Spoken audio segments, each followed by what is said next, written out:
이 이야기는 피보다 더 진한 게 사랑일 수 있는가를 끝까지 듣게 만드는 이야기입니다.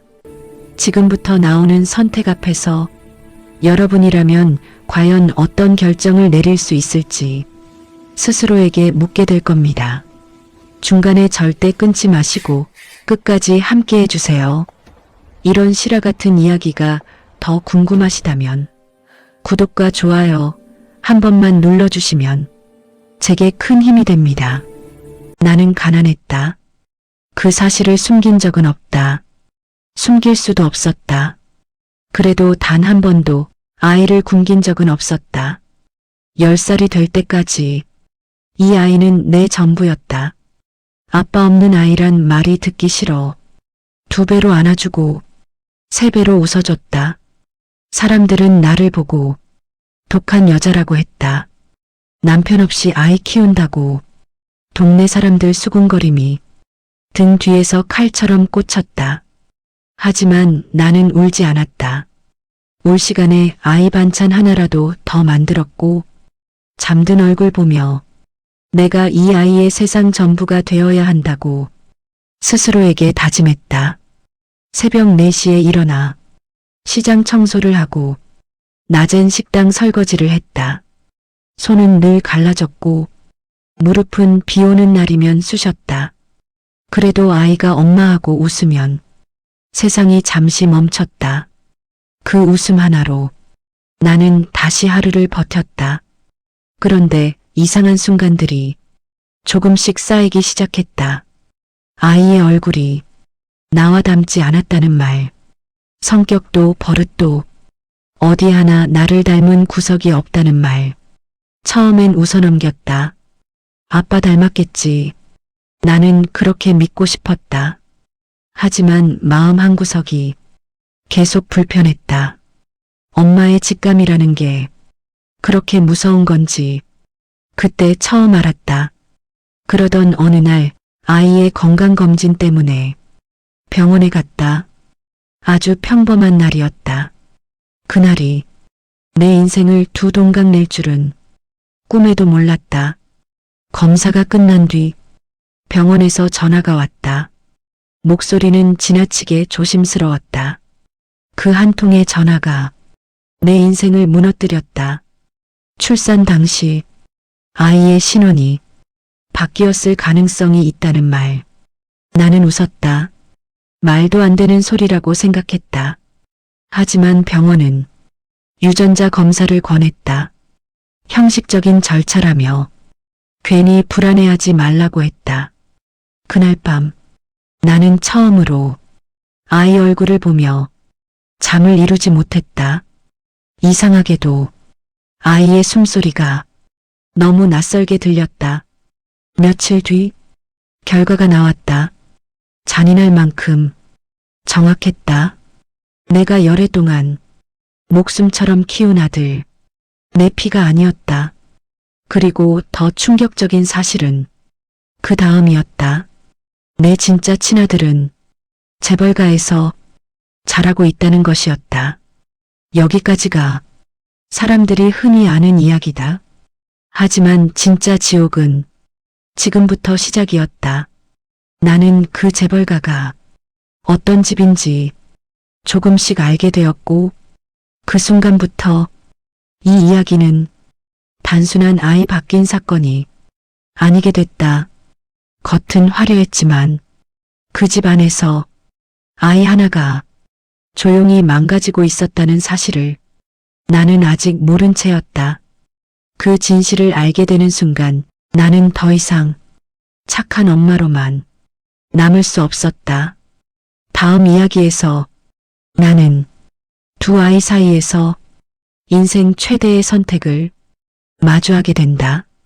그 선택은 돈 많은 집안을 무너뜨리는 시작이 될 줄 그땐 몰랐다.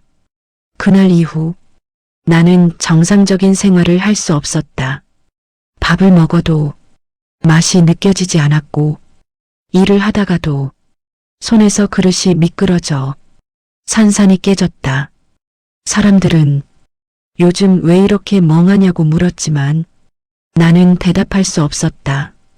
열해 동안 내 전부였던 아이가 내 아이가 아니라는 사실을 어떻게 말로 설명할 수 있겠는가.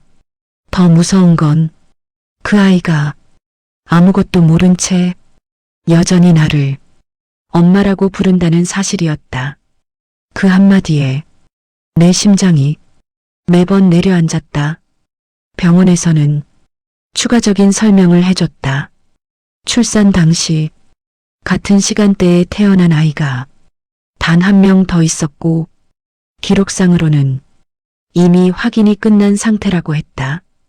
그 아이는 대기업 회장 손자였다. 나는 그 말을 듣고 순간 웃음이 나왔다. 이게 드라마냐고, 현실에서 이런 일이 말이 되느냐고. 하지만 웃음은 금방 사라졌다. 상대 집안은 이미 모든 사실을 알고 있었고 조용히 정리하자는 입장을 전해왔다. 조용히. 그 말이 내 귀에는 다르게 들렸다. 아무 일도 없었던 것처럼 각자 제자리로 돌아가자는 말. 열해를 키운 정은 없는 일로 하자는 말. 그날 집에 돌아와 아이를 보며 나는 처음으로 무너졌다. 아이 앞에서는 울지 않으려 했지만 화장실 문을 닫자마자 숨이 막혀 소리도 못 내고 울었다. 그런데 이상한 일이 있었다. 재벌가에서 자랐다는 내 친아들에 대한 이야기를 들을수록 내 마음은 편해지기는커녕 더 불안해졌다. 너무 완벽했다. 명문 사립학교, 개인 과외, 해외 연수, 전담 운전기사. 그런데 이상하게도 사진 속 아이의 눈에는 웃음이 없었다. 10살 아이의 눈이라고 믿기 어려울 만큼 굳어 있었다. 나는 병원 관계자에게 조심스럽게 물었다. 아이의 상태가 어떤지. 그는 잠시 망설이다가 말을 아꼈다. 다만 한마디를 덧붙였다. 정서 검사 결과가 좋지는 않았습니다.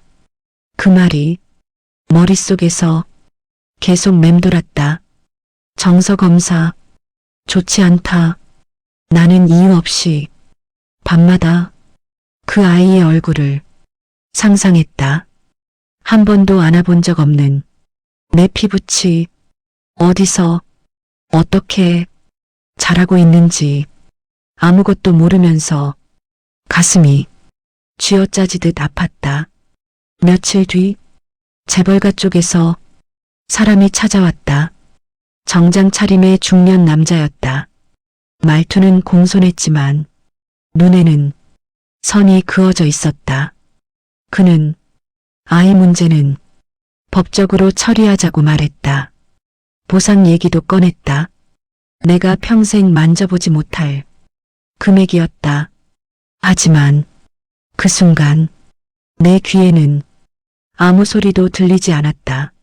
내 눈에는 지금 옆방에서 숙제하고 있을 아이 얼굴만 떠올랐다. 그리고 동시에 어딘가에서 혼자 밥을 먹고 있을 또 다른 아이가 겹쳐졌다. 그날 밤 나는 아이의 방문 앞에 한참을 서 있었다. 문 하나를 사이에 두고 내 인생이 둘로 갈라진 기분이었다. 지금 이 아이는 내 손길을 알고 내 냄새를 알고 내 품에서 잠든다. 하지만 다른 한 아이는 단 한 번도 누군가에게 온전히 안겨본 적이 없을지도 모른다. 그 생각이 머릿속을 파고들었다. 그리고 다음 날 아침 나는 우연히 절대 알지 말았어야 할 사실 하나를 알게 된다. 그 재벌가 아이가 병원에 자주 실려온다는 것. 그리고 그 이유가 단순한 체질 문제가 아니라는 것. 그 순간 내 안에서 무언가가 뚝 하고 끊어졌다. 이건 아이 바뀐 사고가 아니었다. 누군가는 아이를 망가뜨리고 있었다. 다음 이야기에서 나는 그 집 안에서 무슨 일이 벌어지고 있는지 직접 확인하려 한다. 그리고 그 선택이 내 인생을 되돌릴 수 없는 전쟁으로 끌고 들어갈 줄은 그때는 알지 못했다. 나는 그날 이후 아이를 바라보는 눈이 달라졌다. 지금 내 곁에 있는 아이를 더 안아주게 됐고 더 오래 바라보게 됐다. 혹시라도 이 아이가 언젠가 어딘가로 빼앗기기라도 할까봐 불안해서였다. 하지만 동시에 내 머릿속에는 계속 한 얼굴이 겹쳐졌다. 재벌가에서 자란다는 내 친아들, 병원에 자주 실려온다는 말이 계속 마음에 걸렸다. 나는 참으려고 했다. 괜히 나서서 판을 흔들면 지금 아이마저 위험해질 수 있다는 두려움이 컸다. 하지만 엄마라는 존재는 모른 척을 끝까지 할 수 없었다. 나는 병원 기록을 조심스럽게 확인했다. 이름은 달랐지만 출생시간, 혈액형, 기타 기록들이 내 머릿속에서 하나씩 맞아떨어졌다. 그리고 진료 사유, 잦은 타박상, 원인 불명의 골절, 반복되는 위경련, 10살 아이에게 너무 잦았다. 사고라고 하기엔 너무 규칙적이었다. 그 순간 내 손이 부들부들 떨렸다. 돈 많은 집에서 최고의 환경 속에 자란다는 아이가 왜 이렇게 병원을 들락거려야 하는지 설명이 되지 않았다. 나는 더 알아보기로 했다. 재벌가 근처에서 일하는 사람을 우연히 알게 됐다. 처음엔 말을 아꼈다. 하지만 내가 엄마라는 걸 알게 되자 그 사람의 얼굴이 잠시 흔들렸다. 그리고 아주 조심스럽게 이야기를 흘렸다. 그 집 아이는 늘 혼자였다고 했다. 웃는 걸 본 적이 거의 없었고 잘못하면 어른들 눈치를 보며 몸을 웅크렸다고 했다. 특히 아버지라는 사람을 무서워했다고 했다. 그 말을 듣는 순간 내 심장이 쿵 내려앉았다. 나는 그제야 사진 속에서 아이의 눈이 왜 그렇게 굳어 있었는지 이해했다. 그건 행복한 아이의 눈이 아니었다. 살아남기 위해 표정을 지운 아이의 눈이었다. 그날 밤 나는 잠들지 못했다. 열흘 동안 아이 하나만 보고 버텨온 인생이 갑자기 다른 방향으로 흔들리고 있었다. 지금 내 옆에서 편히 자고 있는 아이와 어딘가에서 긴장 속에 잠들 또 다른 아이. 어느 쪽도 내가 외면할 수 없었다. 며칠 뒤 재벌가 쪽에서 다시 연락이 왔다. 이번엔 더 노골적이었다. 아이 교환은 조용히 진행하는 게 서로를 위해 좋습니다. 그 말 속에는 분명한 경고가 담겨 있었다. 문제 삼지 말라는 것, 시끄럽게 만들지 말라는 것. 나는 그날 처음으로 확신했다. 이 집은 아이를 사랑으로 키우는 집이 아니라는 걸, 아이조차 관리 대상일 뿐이라는 걸 나는 결심했다. 적어도 내 눈으로 한 번은 직접 확인해야겠다고. 그 아이가 정말 괜찮은지 아니면 누군가의 손에서 조용히 부서지고 있는지. 며칠 후 나는 재벌가 저택 앞에 서 있었다. 높은 담장, 차가운 철문, 사람 냄새가 전혀 나지 않는 집. 그 문 앞에서 나는 열애전 아이를 처음 안았던 그날을 떠올렸다. 작고 따뜻했던 그 체온. 만약 그 체온을 지켜주지 못하고 돈이라는 이름 아래 방치했다면 그건 어른의 죄였다. 그리고 그 죄를 나는 그대로 둘 수 없었다. 그날 이후 나는 절대 이전의 나로 돌아갈 수 없게 된다. 다음 이야기에서 나는 그 집 안에서 벌어지는 충격적인 장면을 직접 보게 된다. 그리고 그 순간부터 이 이야기는 모성이 아닌 전쟁이 된다. 그 집 문을 처음 통과하던 순간을 나는 아직도 잊지 못한다.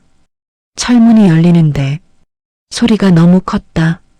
마치 여기서부터는 다른 세상이라는 경고처럼 들렸다. 집안은 숨이 막힐 정도로 정돈돼 있었다. 먼지 하나 없고 온기 하나 없었다. 사람이 사는 집이 아니라 물건을 보관하는 전시장 같았다.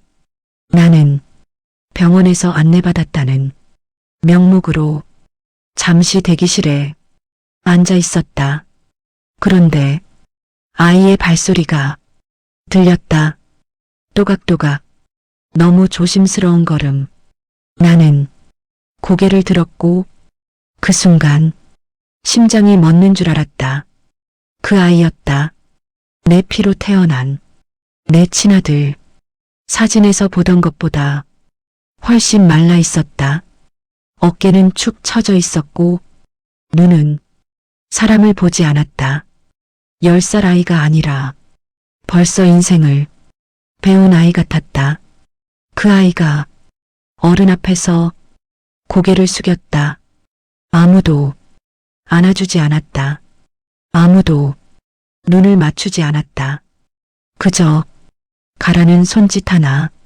그 장면을 보는 순간 내 가슴 안에서 무언가가 부서졌다.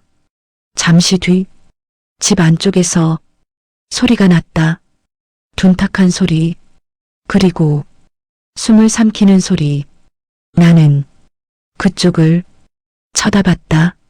아이의 몸이 순간적으로 굳는 게 보였다. 그 표정은 익숙했다. 혼날 걸 미리 아는 아이의 얼굴. 도망칠 수 없다는 걸 이미 체념한 얼굴. 그리고 다음 순간 나는 절대 보고 싶지 않았던 장면을 보게 된다. 아이의 팔에 선명한 멍 자국. 아직 가시지 않은 손자국. 그건 넘어진 아이의 멍이 아니었다. 나는 그 자리에서 몸이 굳었다. 이 집은 아이를 키우는 집이 아니라 길들이는 집이었다. 돈으로 침묵을 사고 권력으로 아이를 누르는 집. 그제야 모든 퍼즐이 맞춰졌다. 왜 병원 기록이 그랬는지, 왜 아이 눈에 웃음이 없었는지. 사랑을 받아본 적 없는 아이는 울지도 못한다는 걸 그날 알았다. 그 순간 재벌가의 어른이 내 쪽을 봤다. 눈빛이 차가웠다. 그 눈에는 아이도 사람도 없었다. 그저 관리 대상만 있었다. 나는 그 눈을 보고 확신했다. 이 집에 아이를 맡기면 아이의 인생은 망가진다는 걸. 그날 나는 아무 말도 하지 않고 그 집을 나왔다. 하지만 문을 나서는 순간 내 안에서 결심이 굳어졌다. 이건 조용히 끝낼 문제가 아니었다. 돈이 많다고 아이가 물건처럼 취급받아도 되는 세상이면 그 세상은 잘못된 거였다. 집으로 돌아와 지금 내 옆에서 밥을 먹는 아이를 봤다. 밥풀을 입에 묻히고 웃고 있었다. 그 웃음을 지켜준 게 나였다. 그리고 그 웃음을 한 번도 가져보지 못한 아이도 분명히 내 아이였다. 그날 밤 나는 두 아이의 이름을 나란히 적어 놓았다. 그리고 처음으로 싸울 준비를 했다. 이 싸움은 돈으로 끝나지 않을 거라는 걸 나는 이미 알고 있었다. 다음 이야기에서 나는 재벌가가 가장 두려워하는 방법으로 움직이기 시작한다. 그들이 절대 건드리지 말았어야 할 존재가 누군지 알게 될 것이다. 그날 이후 나는 더 이상 예전의 내가 아니었다. 울기만 하던 엄마는 그날 저택 문 앞에 두고 왔다. 대신 두 아이의 인생을 끝까지 책임질 어른 하나가 내 안에서 고개를 들었다. 나는 아무에게도 말하지 않았다. 지금 내 곁에 있는 아이에게도 아직은 아무 말도 하지 않았다. 아이의 일상을 지켜야 했다.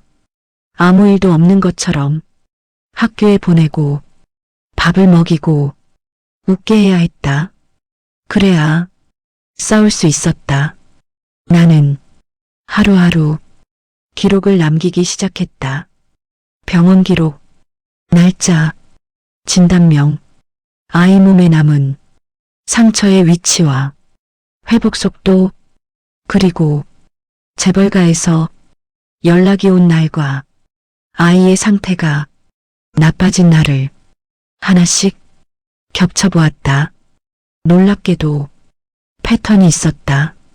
어른들의 기분이 나쁜 날, 회사의 주가가 흔들린 날, 집안에 행사가 있었던 날, 그 다음엔 어김없이 아이의 병원 기록이 늘어났다. 아이에게 화풀이를 하고 있었다. 나는 치가 떨렸다. 돈과 권력을 가진 사람들이 가장 약한 존재에게 분노를 쏟아내고 있었다.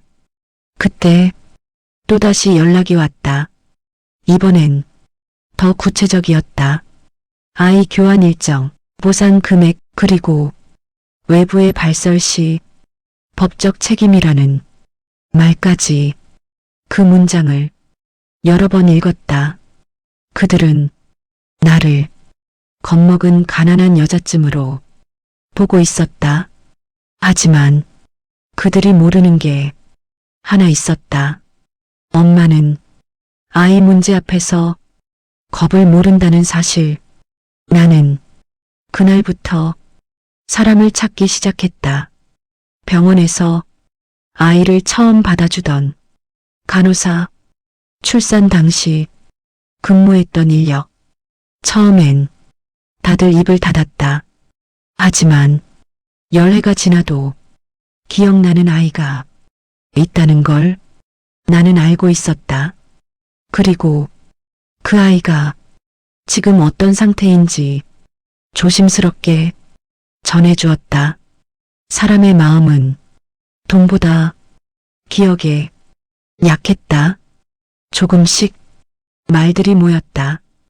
기록이 아닌 사람의 증언. 그 순간 나는 알았다. 이 싸움은 이길 수 있다는 걸. 나는 두 아이의 사진을 나란히 놓고 오래 바라봤다. 한 아이는 웃고 있었고 한 아이는 웃는 법을 잊고 있었다. 이걸 세상이 알게 되면 어떤 일이 벌어질지 나는 이미 상상하고 있었다. 재벌가는 돈보다 이미지를 두려워한다. 그리고 나는 그들이 가장 숨기고 싶은 약점을 이미 손에 쥐고 있었다. 그날 밤 나는 처음으로 잠을 잘 잤다. 싸움의 방향이 정해졌기 때문이다. 이제 나는 묻지 않을 것이다. 왜 이런 일이 일어났냐고. 대신 보여줄 것이다. 당신들이 무슨 짓을 해왔는지.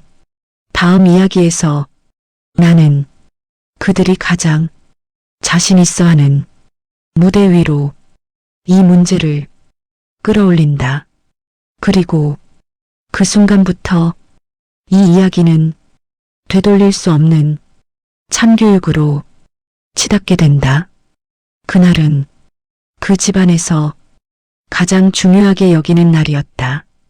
언론이 모이고 카메라가 서고 사람들이 고개를 숙이며 웃음을 파는 자리, 기부 행사라는 이름이 무대였다.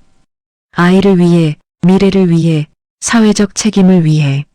나는 그 문구들을 보며 조용히 웃었다. 아이를 사랑으로 키운다는 집이 정작 자기 집 아이 하나는 지켜주지 못하면서 무슨 미래를 이야기한단 말인가. 나는 초대받지 않은 손님으로 그 자리에 섰다. 허름한 옷차림이었고 눈에 띄는 사람도 아니었다. 하지만 나는 알고 있었다. 이 자리에 모인 사람들 중 진짜 이야기를 아는 사람은 아무도 없다는 걸. 행사는 계획대로 흘러갔다. 재벌가의 가장이 단상에 올라 아이를 키우는 철학을 이야기했다. 사랑, 절제, 바른 교육. 그 말들이 내 귀에는 모두 거짓말처럼 들렸다. 나는 그 순간을 기다렸다. 마이크가 청중 쪽으로 넘어오는 순간. 그리고 기회는 생각보다 빨리 왔다. 질문을 받는 시간. 나는 천천히 손을 들었다. 사람들의 시선이 내게로 쏠렸다. 그 순간 그 재벌가 사람이 눈이 나를 스쳤다. 아주 잠깐. 하지만 그 눈빛에는 분명히 불안이 스쳤다. 나는 차분하게 입을 열었다. 아이 이야기를 했다. 사랑을 받아야 할 나이의 아이가 왜 병원을 들락거리는지, 왜 10살짜리 아이의 몸에 어른의 손자국이 남아있는지. 나는 이름을 말하지 않았다. 하지만 그 자리에 있던 기자 몇 명은 이미 눈치를 챘다. 공기가 달라졌다. 웃음이 사라지고 속삭임이 번졌다. 재벌가는 급히 행사를 정리하려 했다. 하지만 이미 늦었다. 사람들은 이야기를 듣기 시작했고 카메라는 멈추지 않았다. 나는 마지막으로 한마디를 더했다. 아이를 기르는 건 돈이 아니라 사람의 마음이라는 말. 그 순간 단상 위에 그 사람의 얼굴이 굳었다. 그는 아무 말도 하지 못했다. 그날 저녁 기사 하나가 작게 나왔다. 이름도 크게 쓰이지 않았고 의욕이라는 단어가 붙어 있었다. 하지만 나는 알았다. 이건 시작이라는 걸. 집으로 돌아오자 전화가 쉴 새 없이 울렸다. 재벌가 쪽이었다. 목소리는 이전과 달랐다. 차분하지도 여유롭지도 않았다. 그들은 이야기하자고 했다. 조용히 해결하자고. 나는 그제야 확실히 느꼈다. 그들이 처음으로 겁을 먹었다는 걸. 나는 전화를 끊고 창가에 섰다. 밖에서는 아이가 자전거를 타고 웃고 있었다. 그 웃음을 지켜주기 위해 나는 여기까지 왔다. 그리고 이제 뒤로 물러설 생각은 없었다. 다음 이야기에서 그들은 더 큰 제안을 들고 온다. 하지만 그 제안이 내 분노에 불을 붙일 줄은 그들 스스로도 몰랐을 것이다. 그들이 먼저 찾아왔다. 이번엔 전화가 아니라 사람이었다. 집 앞에 검은 차가 서 있었고 그 안에서 익숙한 얼굴이 내렸다. 전에 봤던 그 정장 차림의 남자였다. 이번엔 혼자가 아니었다. 말없이 집 안으로 들어온 그들은 주변을 훑어봤다. 마치 내가 가진 모든 것을 값으로 매기려는 사람들처럼. 그들은 본론부터 꺼냈다. 이번엔 숫자가 달랐다. 이전보다 훨씬 컸다.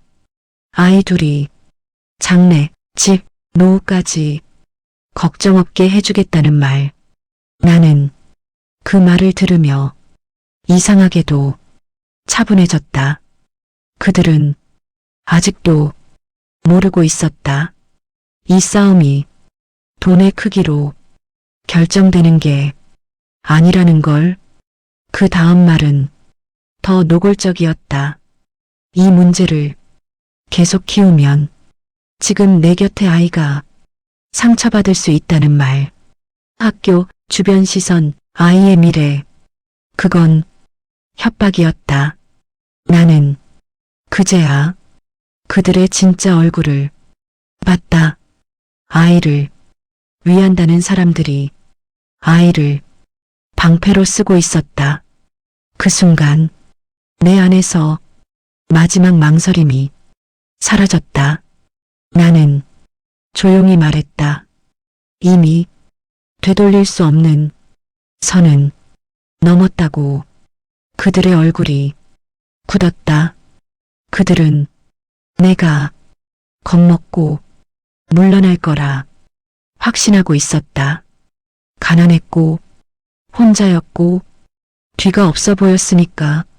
하지만 그들이 끝내 이해하지 못한 게 하나 있었다. 엄마는 잃을 게 없어질수록 강해진다는 사실. 나는 그들에게 이야기했다. 아이의 상처 기록, 병원 증언, 그리고 이미 관심을 보이기 시작한 사람들에 대해. 그 순간 그들의 눈빛이 바뀌었다. 이건 돈으로 덮을 수 있는 문제가 아니라는 걸 그제야 눈치챈 것이다. 그들은 목소리를 낮췄다. 이번엔 부탁처럼 들리게. 집안의 체면, 가문의 명예, 조용히 끝내자는 말. 나는 그 말에 웃음이 났다. 아이의 울음은 조용히 흘러도 상처는 사라지지 않는다. 나는 단호하게 말했다. 이제 선택은 그들이 아니라 나에게 있다고.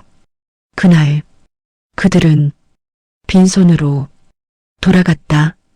문이 닫히자 다리가 후들거렸다. 두려움이 없었던 건 아니었다. 하지만 그보다 더 큰 감정이 나를 붙잡고 있었다. 분노였다. 그리고 확신이었다. 이제 그들은 나를 멈출 수 없다는 확신. 그날 밤 나는 아이의 잠든 얼굴을 한참 바라봤다. 지금 내 곁의 아이도 언젠가 모든 사실을 알게 될 것이다. 하지만 그날이 오더라도 부끄럽지 않게 말할 수 있어야 했다. 엄마는 도망치지 않았다고. 그들은 결국 힘으로 밀어붙이기로 했다. 며칠 뒤 기사들이 쏟아지기 시작했다. 이름은 나오지 않았지만 누가 봐도 나를 가리키는 내용이었다. 금전적 보상을 노린 일방적 주장, 확인되지 않은 감정적 문제 제기. 나는 그 기사들을 조용히 읽었다. 놀랍지도 않았다. 이게 그들의 방식이었으니까. 하지만 그 다음은 달랐다. 아이의 학교에서 연락이 왔다. 아이에게 불필요한 관심이 쏠리고 있다는 말. 부모로서 책임 있게 행동해 달라는 말. 그 순간 내 손에서 전화기가 떨렸다. 그들은 아이를 직접 건드렸다. 그 선은 절대 넘어서는 안 되는 선이었다. 나는 그날 아이를 안고 한참을 울었다. 미안해서가 아니라 분해서였다. 어른들의 싸움에 아이를 끌어들인 그들이 용서되지 않았다. 그리고 그날 밤 결심했다. 이제 숨겨주지 않겠다고. 나는 가지고 있던 자료들을 정리했다. 병원 기록, 증언 메모, 날짜와 상황이 정확히 맞아떨어지는 정황들. 그리고 가장 중요한 것, 아이의 상처 사진. 나는 그걸 아무에게나 보내지 않았다. 오히려 가장 무서워할 곳을 찾았다. 아이 문제에 절대적으로 민감한 사람들. 기자였다. 처음엔 다들 반신반의했다. 하지만 자료를 하나씩 보여주자 표정이 달라졌다. 이건 단순한 가정사가 아니었다. 권력 아래에서 아이 하나가 희생되고 있다는 이야기였다.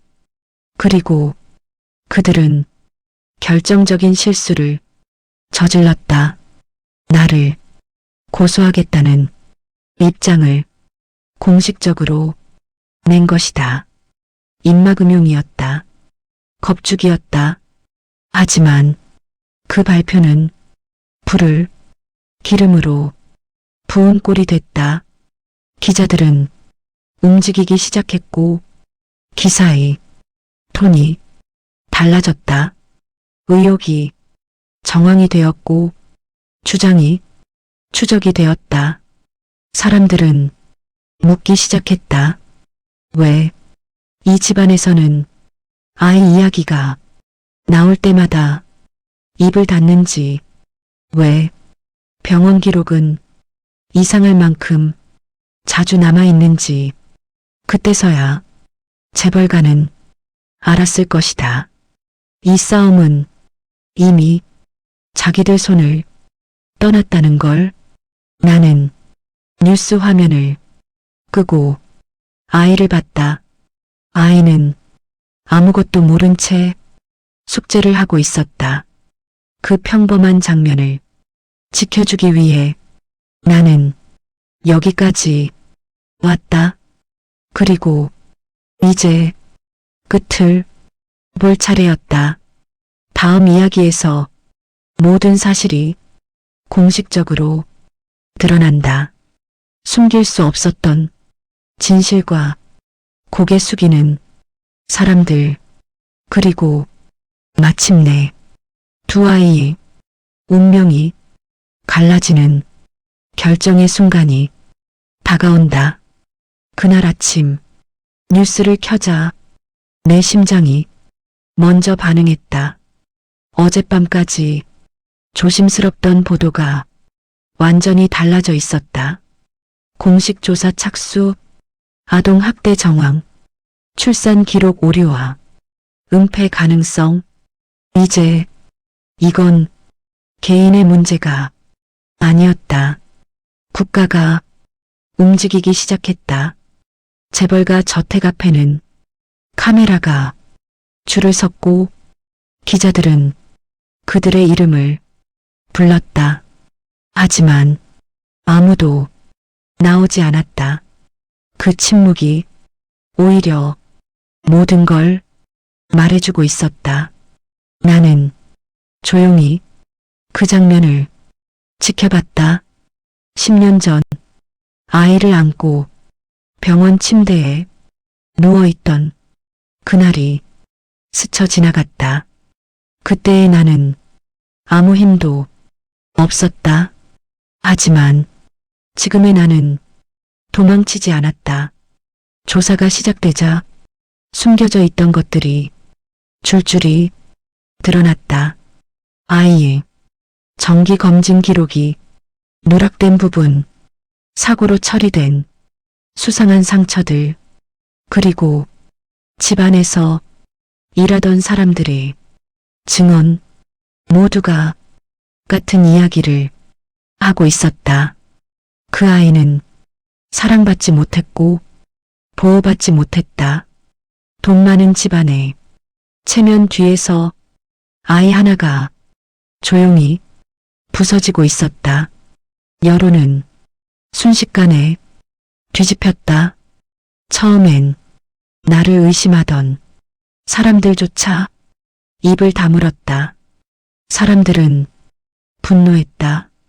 부모라는 이름을 가진 어른들이 아이에게 무슨 짓을 했는지 알게 되었기 때문이다.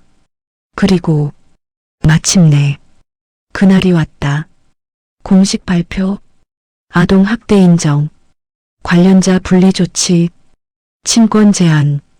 그 문장을 보는 순간 나는 그 자리에 주저앉았다. 기쁨보다 먼저 온 감정은 안도였다. 이제 그 아이는 맞지 않아도 된다는 사실, 그 아이는 혼자 견디지 않아도 된다는 사실. 그날 재벌가의 가장이 고개를 숙였다.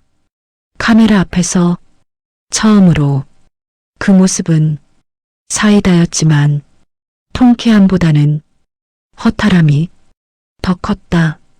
왜 이렇게까지 와야 했는지, 왜 아이 하나를 지키는데 이 많은 사람이 필요했는지. 그리고 마지막으로 가장 어려운 질문이 남아 있었다.